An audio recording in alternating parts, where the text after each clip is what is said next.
കേട്ടോ ബാക്കിയുടെ അടുത്തൊരു അപ്ഡേഷന് back wheel ഒരു സൈഡിൽ ഒടിഞ്ഞിരുന്നില്ലേ മുമ്പത്തെ വീഡിയോ കാണുന്നവർക്ക് അറിയാം. ഇതിൻ്റെ വീഡിയോസ് അടുത്ത പാർട്ടായിട്ട് വരുന്ന കേട്ടോ. അപ്പോൾ ഇതിൻ്റെ ഈ ഷോക്കിൻ്റെ മുകൾ ഭാഗത്തുള്ള ബോൾട്ട് നമ്മൾ മാറ്റി.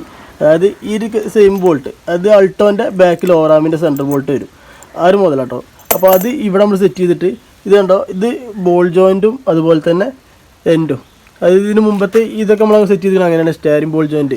അപ്പോൾ ഇത് എൻ്റെ കേട്ടോ. ഈ എൻ്റെ നമ്മൾ നിവർത്തിയിട്ട് ഇതിൻ്റെ സെൻറ്ററിൽ ഒരു ബുഷും കാര്യങ്ങളും സെറ്റ് ചെയ്തിട്ടുള്ളതാണ്. ടെസ്റ്റിംഗ് ഒരു അപ്ഡേഷൻ നമ്മൾ ഇൻസ്റ്റയിൽ സ്റ്റോറി തന്നിട്ടാണ് ഇത് ചെയ്യുന്നത്. അപ്പോൾ ഇതുണ്ടോ ഈ റൊട്ടേഷൻ ഒഴിവാകാൻ വേണ്ടിയിട്ട് ഇത് ഇങ്ങനെ സെറ്റ് ചെയ്തതിന് ശേഷം ഇതുണ്ടോ ഇവിടെ ലെവലാക്കിയിട്ട് ഇതിനകത്ത് കയറ്റി സെറ്റ് ചെയ്യും.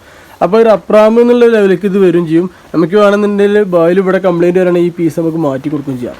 അങ്ങനത്തെ ഭാഗങ്ങൾ നമ്മൾ ഡാമേജ് ആവുന്ന ടൈമിൽ നമുക്ക് എപ്പോഴും ഇതുപോലെ നമുക്ക് ഉണ്ടാക്കാൻ കഴിഞ്ഞാൽ അപ്പോൾ ഈ ഒരു ഭാഗത്ത് കംപ്ലയിൻറ്റ് വരില്ല. ഈ കംപ്ലയിൻറ്റ് വരികയാണെങ്കിൽ തന്നെ ഈ ബുഷിന് കംപ്ലയിൻറ്റ് വരിക. അപ്പോൾ നമുക്ക് ഈ ബുഷ് തട്ടിയെടുത്താണ്ട് വേറെ ബുഷ് കയറ്റാം. സസ്പെൻഷൻ്റെ ഭാഗങ്ങളൊക്കെ നമ്മൾ അങ്ങനെ ചെയ്തിട്ടുള്ളത്. അപ്പോൾ ഇതിൻ്റെ ഡീറ്റെയിൽഡ് വീഡിയോ അടുത്തതിൽ വരും. അപ്പോൾ നിങ്ങൾ അതിൽ കയറി കണ്ടാൽ മതി. അപ്പോൾ ഇതിൻ്റെ വീഡിയോസും കാര്യങ്ങളൊക്കെ നമ്മൾ യൂട്യൂബിൽ പവർ സ്റ്റോക്ക് എന്നുള്ള യൂട്യൂബിൽ ഇട്ടിട്ടുണ്ട് കേട്ടോ.